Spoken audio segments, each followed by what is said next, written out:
This Minecraft challenge is going to be a bit of a tricky one. I mean, building the giant piston extenders, that wasn't too difficult. Replacing the redstone with minecart rails, that was really good fun. But building redstone contraptions underwater? I mean, I don't know how I'm even going to do this. The first redstone build that we're going to be taking on is the 2x2 piston door.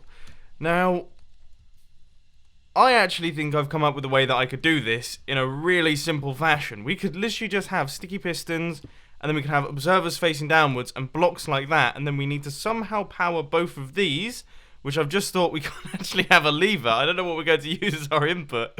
We power those, and if we can get that to extend... No, the redstone torches don't go, do they? Okay, this system of pistons and things should hopefully all function. So, we've got the pressure plates right here. I mean, it works, but I've done it the wrong way round, because I'm a total moron. Yeah,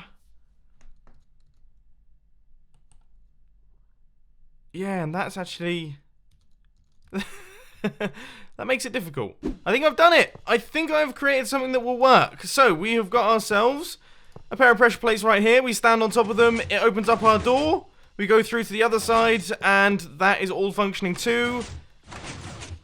I mean, it's not something that I personally would want to use. I'm probably going to have to put depth strider boots on for walking through all this stuff. In fact, that would be a good idea regardless.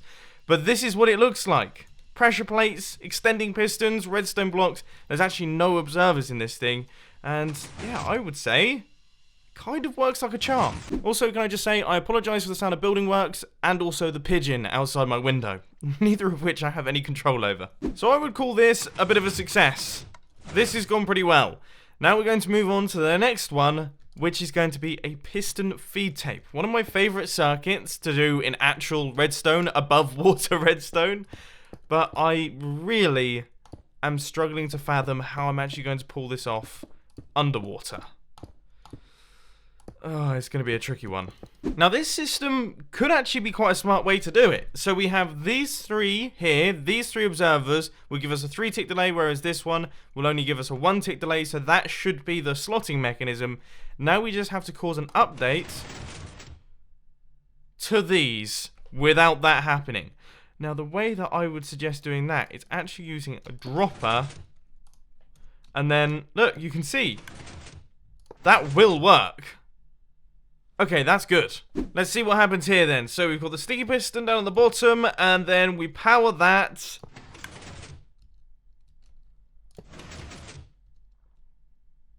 Did that work? I think it did. Hang on, I'm gonna have to put some form of block inside here. Let's get ourselves a diorite block, because Iskall will absolutely love that one. We chuck that inside there. If we... There we go. An underwater piston feed tape. Okay, I'm going to hook it up to some form of redstone clock. Now, I gotta say, I mean, we've done a pretty next level job on this one. I'm proud of this thing. Look, we've got a working piston feed tape. It's got a redstone clock underneath, making use of observers. It's all making lots of ticking noises and things, because of course I'm using droppers. But that's no big deal. It's huge. It's the biggest piston feed tape I've ever made. But it works underwater. Alright, what should we do next? Is this stupid? I mean, so far all we've done is create piston feed tapes and 2x2 piston doors. Triple piston extender? There's a lot of things going on there. Oh. This could be the thing that makes it more tricky. The fact that if I place any form of block or move any blocks around this observer here, we get some crazy piston action going on. I thought I'd make my life a little bit easier by trying out a double piston extender first, and I've got the piston extension, but the piston retraction is where things get difficult because pistons retract instantly. So even though I've built in this delay here, that's not going to cut the mustard. Okay, how can I do this? How can I do this? I suppose fire an observer, and then fire an observer.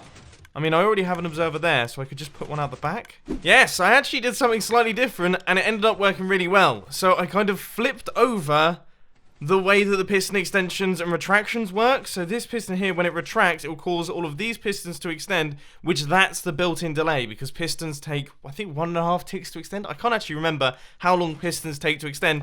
What it means is that we now have a delay inbuilt into the circuit, which allows us to do the extension retraction plus all this observer stuff. This thing actually functions. Double piston extender underwater. Well, I guess if we can do a double, there's nothing stopping us from doing a triple. I mean, how hard can it possibly be? Probably pretty hard. Good lord! Oh, good grief. Okay, that's what was causing the problem. Ah. I've done it the wrong way around anyway. Okay, so I think part 1 has now been completed, and it's all looking very neat. Look, we have the full extension, that was all very quick, and then the retraction, we don't really get anything going on, but we have retracted the first block, so I suppose then it's retract that, and then retract that, and then retract that one, then that one, then that one again. Okay, bit of a progress update for you. I think I might have created some form of circuit here that works for the first section. So if we power this, then ooh, not got off to a good start there. What's occurred there? I've got that the wrong way round. Now let's see what happens when these retract. So you get that. Ooh! Well, that was good. That was very fast. That was much faster than most triple piston extenders I've ever made. So look, there's the extension. And then as soon as we remove this, that fires. Okay, this is really, really promising stuff. Really promising stuff. And we can also loop this out like this. And then we can grab that one. And then how are we going to do those final two? The double piston extender at the end. This long line of observers is just gradually winding its way through. I think if I can go up and over, so we go up like this, and then we run it into a hopper, and then we run it back down like this, and then yeah, into a hopper, and then we have a dropper here, and I think that's it. I think an observer. Somehow I have to try and place an observer facing across into that dropper right there, and that should do the trick. But blimey, is it difficult to place that in? So here goes. Here goes, here goes, here goes. Redstone block. We have got the full extension. Very nice, very nice. Yep, that is a full triple extension. Now, retraction.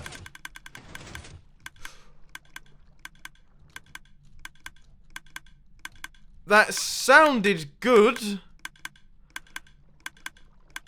but it sounds like we've actually created a kind of redstone clock here. Which ones are doing it? Hang on, this is the way you test. Okay, so we've got a redstone clock going on there. Okay, slight change in the redstone. I've moved some bits and pieces about. Hopefully now it all functions and works properly. So we've got full extension. That's expected. Still not good. Still not good. Why is that? Why does it take the block and spit it back out? Yes! Done! Just completed it. There's the triple piston extension. And then when we remove this redstone block, we get the full triple retraction as well. It's slow. It's slow as anything. It's an incredibly slow redstone contraption. And it's ugly. And we have lots of observers lines all over the place. And it's only activated by placing a redstone block. But I mean, I don't know about you guys, but that's pretty good. For an underwater redstone contraption, I don't actually think I've done a bad job on this one. So there we have it, guys. We started things off with the underwater 2x2 piston door. We then moved on to the piston feed tape, which is still cycling around really nicely. Then we built a double piston extender, which I cannot remember where I have to activate this thing. I think it's there, so there's that thing functioning. And then finally, we managed to construct the full triple piston extender that works entirely underwater. I hope you enjoyed this video. If you did, please hit that like button. And if you really loved it, then make sure to subscribe. But thanks for watching, guys. This has been Mumbo, and I'm out. I'll see you later. Oh, and as per usual, check out the latest film on the filming channel. Link will be on the end screen. I'm sure you'll all enjoy it.